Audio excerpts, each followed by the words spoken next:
Assalomu alaykum. 31 may 2026 yilda qilingan payvandimizni bugungi kungi holati, bugun mana 23 iyun, 23 kun ichida mana shunaqangi holatga keldi. Demak, jeta bir 15 santimetrlar o'sdi. Bu Ratatouille navi, osti Kober 5BB. Yana bitta shunaqa payvand kelasi bir vaqtda qilingan. Bu ham Ratatouille, osti Kober.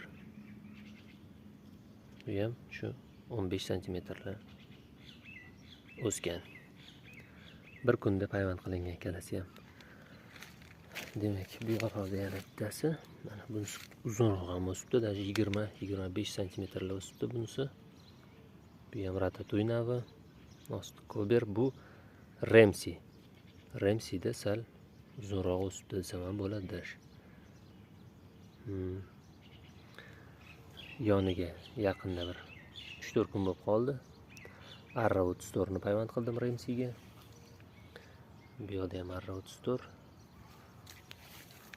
Xo'sh, bu yerda Princess Seedless. Buni biz 7-iyun kuni payvand qilgandik. Buni ham 31-mayda payvand qilganmiz. Bu Arra 30. Buni ham uzunligi bir 20 ga yaqinlashib qoldi. Ramseyga payvand qilingan. Bu yoqdagisi. Bu ham Princess Seedless. 7-iyun kuni payvand qilingan. Bunisi Ratatouille. Bu ham 7-da payvand qilinganda, bu o'sishi yaxshi. Princess Seedlessga qaraganda yaxshiroq o'sibdi. Bir kunda payvand qilingan bo'lmasa.